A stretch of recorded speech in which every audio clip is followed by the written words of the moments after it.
पुराने समय की बात है। प्रजापति राजा दक्ष की एक पुत्री थी जिसका नाम सती था।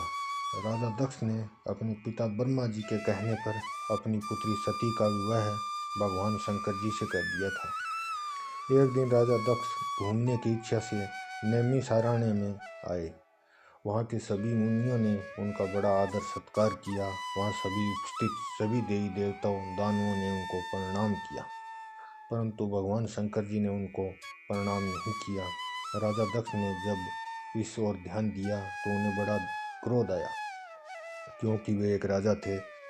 यह अपमान सहन नहीं कर सके, परंतु भगवान शिव के प्रति कटु वचनों की बौछार आरंभ कर दी और कहने लगे, ये संपूर्ण देवता और असुर भी मेरे चरणों में मस्तक झुकाते हैं, श्रेष्ठ ब्राह्मण भी मुझे प्रणाम करते हैं, परंतु वह शंकर दुष्ट पुरुषों की भांति मेरे सामने शीश क्यों नहीं झुकाता। वह भूत पिशाचों का स्वामी है और सदा भूत प्रेतों से घिरा रहता है, फिर भी अपने आप को महान समझता है। इसलिए आज मैं उसे श्राप देता हूँ कि कोई राजा महाराज संत महात्मा इसे यज्ञ में नहीं बुलाएगा और मैं इसे यज्ञों से बहिष्कृत करता हूँ। राजा दक्ष का यह कठोर वचन सुनकर महाराज नंदी को बड़ा गुस्सा आया और महाराज नंदी ने वहाँ सभी को बड़ी खरी खोटी सुनाई और कहा, जिस महात्मा शिव ने संपूर्ण विश्व का पालन किया है, तूने उन्हीं को श्राप दे दिया। तब महादेव जी ने नंदी से कहा, तुम्हें ब्राह्मणों के प्रति क्रोध नहीं करना चाहिए। मैं ही यज्ञ हूँ, मैं ही यज्ञ करने वाला यजमान और आचार्य हूँ। संपूर्ण यज्ञ मैं ही हूँ, इसलिए मैं सदा यज्ञ में रत हूँ। मुझे कोई श्राप देकर यज्ञ बहिष्कृत नहीं कर सकता।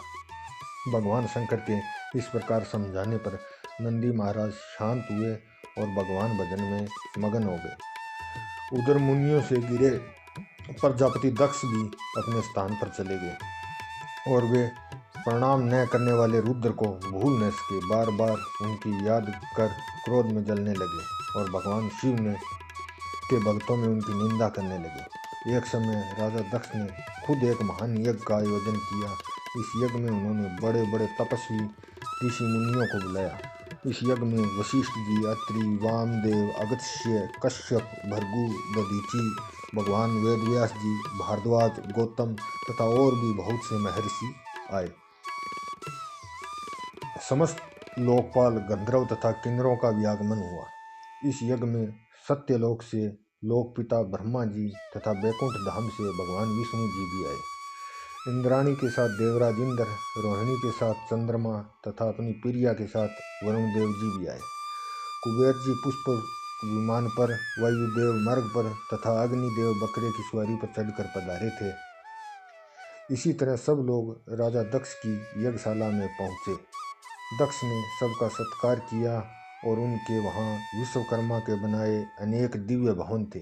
वे सभी बहुमूल्य उपकरणों से सजे हुए तथा अत्यंत प्रकाशमान थे। उन्हीं भवनों में दक्ष ने अपने समागत अतिथियों को यथा योग्य स्थान देकर ठहराया।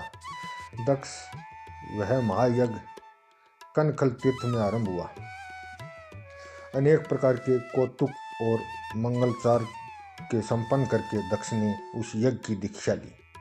तब महर्षि दधीचि ने कहा, महाराज, तुम्हारे यज्ञ में इतने बड़े बड़े तपस्वी देवगण संत महात्मा पधारे हैं, फिर भी पिनाकपाणी महाराज शंकर के बिना यह यज्ञ शोभा नहीं पा रहा है, जिसके बिना मंगल कार्य भी अमंगल में परिणित हो जाता है। वे अब तक यहाँ दर्शन क्यों नहीं दे रहे हैं। दधीचि ने राजा दक्ष से कहा, अब तुम्हें ही भगवान विष्णु और इंद्र के साथ जाकर भगवान शंकर को यहाँ ले आओ। उनके यहाँ आने से सब पवित्र हो जाएगा, जिसके स्मरण और नामोच्चारण से सब कुछ पुण्य में हो जाता है। दधीचि की यह वचन सुन दक्ष को क्रोध से भर गए और बड़ी जल्दी में उत्तर देने लगे। उनका भीतरी भाव तो दूषित था, किंतु ऊपर से हंस रहे थे और कहा, संपूर्ण देवताओं के मूल है भगवान विष्णु, जिसमें सनातन धर्म की स्थिति है, जिसने संपूर्ण वेद यज्ञ और नाना प्रकार के सत्कर्म भी प्रतिष्ठित है। वे भगवान विष्णु तो यहाँ पधारे हुए हैं ही और सत्य लोक से लोकपिता ब्रह्मा जी भी आ गए हैं। उनके साथ समस्त वेद, उपनिषद और नाना प्रकार के आगमन भी है। इसी प्रकार आप जैसे निष्पाप महर्षिगण भी यहाँ मौजूद हैं। जो यज्ञ कर्म के योग्य है, शांतचित और सुपात्र है, सब संत महात्मा यहाँ मौजूद है। आप सब के होते हुए हमें शिव जी की क्या आवश्यकता है। और कहा, आप सब मिलकर इस यज्ञ को सफल बनाएं। दक्ष की बात सुनकर दधीचि ने कहा, पवित्र अंतकरण वाले समस्त श्रेष्ठ महर्षियों और देवताओं के समुदाय में यह बड़ा भारी अन्याय हुआ है कि भगवान शिव को आमंत्रित नहीं किया गया। महात्मा शंकर के बिना इस यज्ञ में शीघ्र ही महान विघ्न होने वाला है। यह कहकर महर्षि दधीचि अकेले ही दक्ष की यज्ञशाला से निकल पड़े और तुरंत अपने आश्रम को चले गए। उनके चले जाने पर दक्ष ने हंसते हुए कहा, दधीचि शंकर भगवान के प्रेमी हैं, वे यहाँ से चले गए हैं। अब आप लोग वैदिक सिद्धांत में रत रहने वाले हैं। भगवान विष्णु आप सबके अग्रणी हैं और अब शीघ्र ही आप लोग मेरे यज्ञ को सफल बनाएं। तब उन सभी महर्षियों ने वहाँ देवयज्ञ प्रारंभ किया। उस समय महादेवी सती ने, जो गंधमादन पर्वत पर अपनी सखियों के साथ विराजमान थी, रोहिणी के साथ चंद्रमा को कहीं जाते देखा। वे यज्ञ में ही जा रहे थे। सती ने अपनी सखी विजया से कहा कि पता करो कि चंद्रमा कहाँ जा रहे हैं। उनके आदेश से विजया चंद्रमा के पास गई और चंद्रमा से उनकी यात्रा का उद्देश्य पूछा। चंद्रमा ने राजा दक्ष के यज्ञ में जाने का वृत्तांत बता दिया। यह सुनकर विजया को बड़ा अचंभा हुआ। उसने तुरंत लौटकर सती को सारी बात बताई। यह सुनकर सती ने विचार किया कि क्या कारण है जो पिताजी ने मुझे नहीं बुलाया। क्या यशस्विनी माता भी मुझे भूल गई है? आज मैं भगवान शंकर से इसका कारण पूछती हूँ। यह निश्चय कर माता सती भगवान शंकर के पास पहुँची तो देखा कि त्रिनेत्रधारी सभा मंडल में विराजमान हैं। चंड मुंड आदि सभी पार्षद उन्हें घेरे हुए हैं और बैठे हैं। सती का मन भगवान शिव का दर्शन करते ही उनकी ओर आकर्षित हो गया। भगवान शिव ने बड़े आदर से अपने पास बैठाया और इस समय यहाँ आने का कारण पूछा। सती बोली, मेरे पिता के घर महान यज्ञ हो रहा है, उसमें चलने की आपकी रुचि क्यों नहीं होती? शिव जी ने कहा, मुझे यज्ञ में आमंत्रित नहीं किया गया है। तब सती ने कहा, मेरे कहने से आप यज्ञ में चलो। सती का यह वचन सुन भगवान शंकर ने कहा, तुम्हारे पिताजी की दृष्टि में जो देवी देवता असुर किन्नर सम्माननीय हैं, वे सब यज्ञ में पहुंच गए हैं। और जो लोग दूसरों के घर बिना बुलाए जाते हैं, वे वहां मृत्यु से भी अधिक कष्टदायक अपमान को प्राप्त होते हैं। इसलिए तुम्हें भी दक्ष के यज्ञ में नहीं जाना चाहिए। भगवान शंकर के इस प्रकार कहने पर सती अपने पिता के प्रति रोष प्रकट करने वाले वचनों में कहा, नाथ, जिससे संपूर्ण यज्ञ सफल होते हैं वे देव देवेश्वर तो आप ही हैं। फिर आपको मेरे दुराचारी पिता ने आमंत्रित नहीं किया। इस दुर्मात्मा के मन में आपके प्रति क्या सद्भाव या दुर्भाव है, यह सब मैं जानना चाहती हूँ। इसलिए मैं अभी पिता के यज्ञ मंडप में जाती हूँ, मुझे वहाँ जाने की आज्ञा दे। सती के कहने पर भगवान बोले, उत्तम व्रत का पालन करने वाली देवी, यदि ऐसी बात है तो इस नंदी पर सवार होकर नाना प्रकार के प्रथम गणों को साथ लेकर तुम शीघ्र ही वहाँ की यात्रा करो, मैं तुम्हें जाने की आज्ञा देता हूँ। भगवान शिव के आदेश से 60,000 रुद्र गणों सती देवी के साथ चले। उन गणों से गिरी देवी ने अपने पिता के घर की ओर प्रस्थान किया। तब भगवान शंकर ने सब बातों पर विचार कर अपने मुख से वचन निकाला कि अपने पिता द्वारा अपमानित होकर दक्ष कुमारी सती अब फिर यहाँ लौटकर वापस नहीं आएगी। सती उस स्थान पर गई जहाँ वह महान प्रकाशशाली यज्ञ हो रहा था। नाना प्रकार के आश्चर्य में कौतूहल से परिपूर्ण पिता के भवन को देखकर सती देवी द्वार पर ही ठहर गई और परम सौभाग्यशाली नंदी की पीठ से उतरकर इधर उधर दृष्टि डालने लगी। उन्होंने माता पिता, शोध संबंधी तथा बंधु बांधुओं को देखा। माता पिता को मस्तक झुकाकर बड़ी प्रसन्न हुई। फिर अपने पिता से बोली, जिससे यह संपूर्ण चराचर जगत पवित्र होता है, उन परम कल्याण में भगवान शंकर को आपने क्यों नहीं बुलाया? फिर ऋषि मुनियों को संबोधित कर कहा, भृगुजी, क्या आप भगवान शिव को नहीं जानते? महात्मा कश्यप, क्या आप भी महादेव जी से अपरिचित हैं? वहाँ उपस्थित सभी तपस्वियों से देवी सती ने यही प्रश्न किया कि क्या आप सब महादेव जी को नहीं जानते? इंद्र, तुम्हारा इस समय क्या कर्तव्य है? भगवान विष्णु, आप तो परमेश्वर महादेव जी को अच्छी तरह जानते हैं। और ब्रह्मा जी से कहा, क्या आपको महादेव जी के पराक्रम का ज्ञान नहीं है? सती की बात सुनकर दक्ष ने कुपित होकर कहा, भद्रे, तुम्हारे बहुत बात बनाने से क्या होगा? इस समय तुम्हारी यहाँ कोई आवश्यकता नहीं है। तुम यहाँ से चली जाओ। तुम्हारा पति जो शिव कहलाता है वह अमंगल का मूर्तिमान स्वरूप है, कुलीन भी नहीं है, वेद से बहिष्कृत है, वह भूत प्रेत और पिशाचों का राजा है। इसलिए इस यज्ञ में निमित्त उसको आमंत्रित नहीं किया गया। सती अपने आप को शिव की निंदा में संलग्न देख अत्यंत क्रोध में भर गई और सोचने लगी कि जो महादेव जी की निंदा करता है तथा जो उनकी निंदा होती देख चुपचाप सुनता है, वे दोनों नरक में जाते हैं और जब तक सूर्य चंद्रमा की स्थिति है तब तक उस नरक में ही पड़े रहते हैं। अतः अब मैं इस देह को त्याग दूंगी, अग्नि में प्रवेश कर जाऊंगी। इस प्रकार विचार कर सती शिव, रुद्र आदि नामों का उच्चारण करने लगी और अग्नि में प्रवेश कर गई। यह देख उनके साथ आए समस्त शिवगण हाहाकार करने लगे। दक्ष यज्ञ में हुई इस घटना से सारे देवी देवता, दानव, मानव सब भयभीत हो गए। उसी समय नारद जी ने महादेव के पास जाकर दक्ष की सारी करतूतें कह सुनाई। यह सुन भयंकर पराक्रम प्रकट करने वाले परम क्रोधवान जगदीश्वर भगवान रुद्र बहुत ही कुपित हुए। लोक संहारकारी रुद्र ने अपनी जटा उखाड़कर उसे पर्वत के शिखर पर क्रोधपूर्वक दे मारा। जटा उखाड़ने से महायशस्वी वीरभद्र प्रकट हुए। साथ ही करोड़ों भूतों से घिरी हुई कालिका भी प्रकट हुई। महात्मा रुद्र के क्रोध और निःश्वास से सैकड़ों प्रकार के जवर तथा 13 प्रकार के शनिपात रोग उत्पन्न हुए। वीरभद्र ने भयंकर पराक्रमी रुद्र से निवेदन किया, प्रभु, शीघ्र आज्ञा कीजिए, इस सेवक से क्या काम लेना है? भगवान रुद्र ने आज्ञा दी, महाबाहु वीर, शीघ्र जाओ और दक्ष यज्ञ का विनाश करो। देवादिदेव शूलपाणी महादेव जी का आज्ञा शिरोधार्य करके महातेजस्वी वीरभद्र समस्त भूतों सहित गिरे हुए दक्ष यज्ञ की ओर चल दिए। उनके साथ कालिका देवी भी थी। उसी समय दक्ष के यहाँ सहसा अपशकुन प्रकट होने लगे। धूल और कंकड़ों से भरी हुई रुक्ष वायु चलने लगी। मेघ रक्त की वर्षा करने लगे। संपूर्ण दिशाओं में अंधकार छा गया।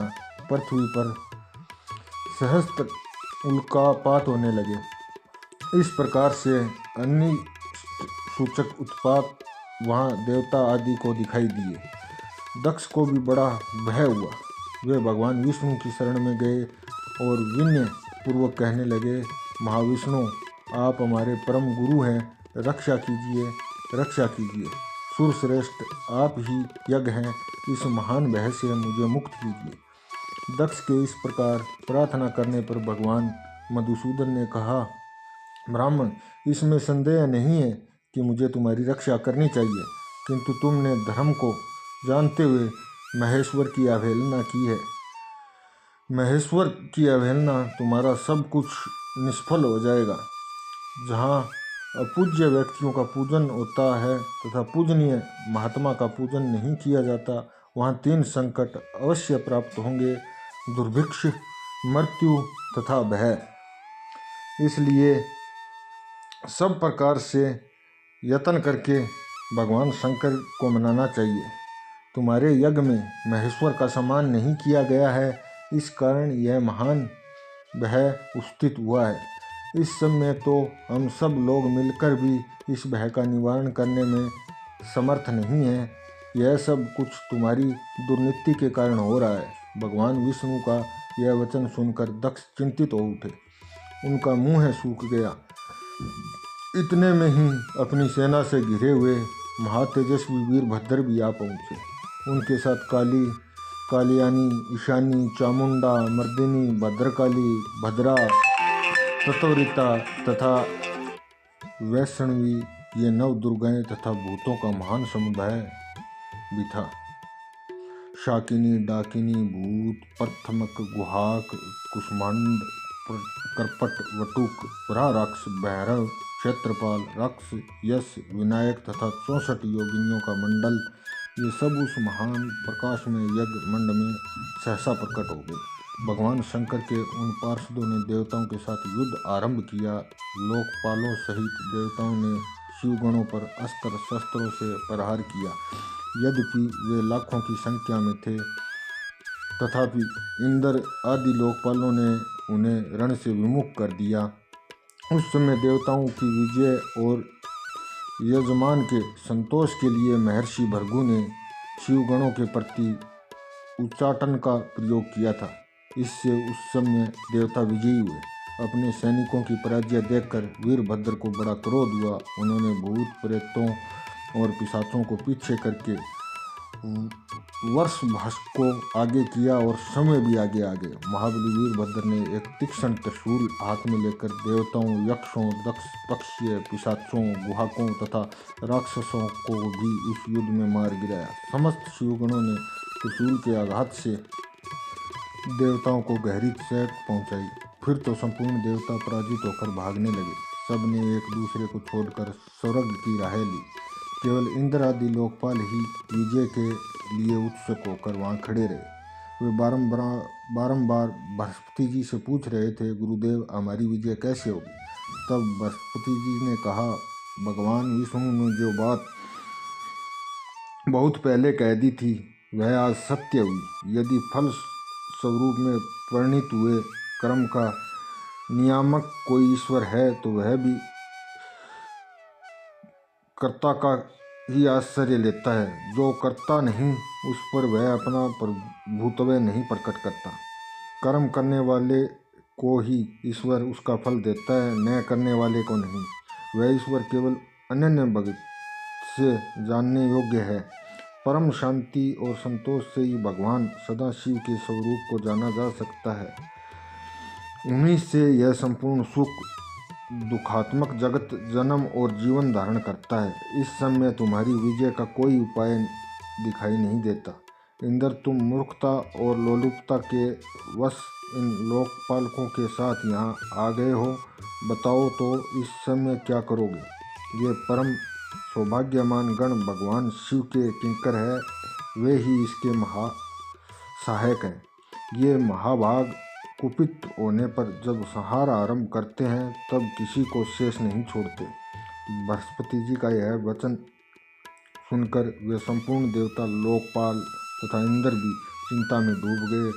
तदंतर शिवगणों से घिरे हुए वीरभद्र ने कहा, तुम सब देवता मूर्खता के कारण यहाँ भेंट लेने के लिए आ गए हो।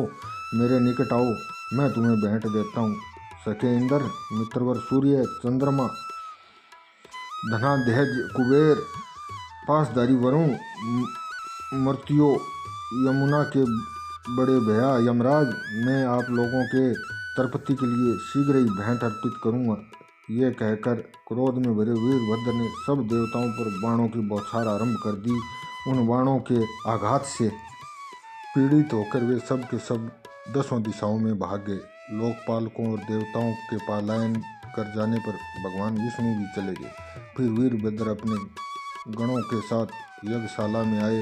उस समय देवता, ऋषि तथा अन्य जो यज्ञोपति जी लोग थे उन सबको भगवान शिव के गणों ने परास्त कर दिया। महर्षि भृगु को धरती पर पटक कर उनकी दाढ़ी और मूंछ नोच ली। दक्ष महान भय के मारे अंतर्वेदी में छिपे हुए थे। इस बात का पता लगने पर रोष भरे हुए वीरभद्र उन्हें पकड़कर लाए और उनका जबड़ा पकड़कर सिर के ऊपर तलवार से चोट की। फिर दक्ष के कटे हुए सिर को उन्होंने तुरंत ही यज्ञ कुंड में डाल दिया, जला दिया। उस यज्ञशाला में दूसरे जो देवता, पितर, ऋषि, यक्ष और राक्षस रह गए थे वे सब शिवगणों के उपद्रव से भयभीत होकर भाग चले। चंद्रमा आदि गणित, ग्रह मंडल, नक्षत्र और तारे, इन सब को शिवगणों ने भगा दिया। ब्रह्मा जी अपने पुत्र दक्ष के शोक से पीड़ित होकर सत्यलोक को चले गए और वहाँ स्वचित से विचार करने लगे कि अब मुझे क्या करना चाहिए। इस अपमान के कारण ब्रह्मा जी को शांति नहीं मिलती थी। यह सब कुछ इस दक्ष के पाप का फल है। यह जानकर पितामह ने कैलाश पर्वत पर जाने का निश्चय किया। महातेजस्वी ब्रह्मा जी हंस पर आरूढ़ होकर देवताओं के साथ पर्वत श्रेष्ठ कैलाश पर गए। वहां उन्होंने नंदी जी के साथ एकांत में बैठे हुए भगवान सदाशिव का दर्शन किया। उनके मस्तक पर जटाजूट शोभा पा रहा था। भगवान शिव को देखकर ब्रह्मा जी दंड की भांति पृथ्वी पर पड़ गए और अपना अपराध क्षमा करने का भगवान शिव ने उन्हें क्षमा किया और कहा, पितामह सावधान होकर मेरी बात सुनिए। दक्ष अपने ही कर्म से मारा गया, उसमें तनिक भी संदेह नहीं है। इसलिए किसी को भी कदापि ऐसा कर्म नहीं करना चाहिए जो दूसरों को क्लेश पहुंचाने वाला हो। ब्राह्मण जो दूसरों को कष्ट देने वाला कर्म किया जाता है वह एक दिन अपने ही ऊपर आ पड़ता है। यूँ कहकर भगवान शंकर उस समय ब्रह्मा आदि देवताओं के साथ कनखल तीर्थ में, जहाँ प्रजापति दक्ष का यज्ञ मंडप था, गए। वहाँ जाकर उन्होंने वीरभद्र के द्वारा जो कुछ किया था सब देखा। स्वाहा उषा बुद्धिमानों में श्रेष्ठ भृगु, अन्याय ऋषि, समस्त पितर, यक्ष, गंधर्व और किन्नर जो भी वहाँ जिस अवस्था में पड़े थे सबको भगवान शिव ने देखा। किसी के अंग भंग हो गए थे, किसी की दाढ़ी और मूंछें नोच ली गई थी तथा कुछ लोग रणभूमि में मरे पड़े थे। भगवान शंकर को आया देख वीरभद्र ने समस्त गणों के साथ उनके चरणों में दंडवत प्रणाम किया और वे सामने हाथ जोड़कर खड़े हो गए। महाबली वीरभद्र को अपने आगे खड़ा देख महादेव जी ने हंसते हुए कहा, वीरवर यह तुमने क्या किया? दक्ष को शीघ्र यहाँ ले आओ, जिसने ऐसा यज्ञ किया और उसका वैसा ही विलक्षण फल प्राप्त किया। शंकर जी के यों कहने पर वीरभद्र ने बड़ी जल्दी के साथ दक्ष का धड़ लाकर उनके सामने डाल दिया तथा शंकर जी ने कहा, वीर इस दुर्मात्मा दक्ष का मस्तक कौन ले गया? यदि मिल जाए तो कुटिल होने पर भी मैं इसे जीवित कर दूंगा। यह सुनकर वीरभद्र फिर बोले, भगवान मैंने उसी समय इसके मस्तक को अग्नि में होम दिया था। अब तो केवल पशु का सिर बचा है, किंतु इसका मुख बहुत विकृत हो गया है। ये सब बातें जानकर भगवान शिव ने पशु के भयंकर मुख को, जिसमें दाढ़ी भी लगी थी, दक्ष के धड़ से जोड़ दिया। इस प्रकार भगवान शंकर की कृपा से दक्ष को नया जीवन प्राप्त हुआ।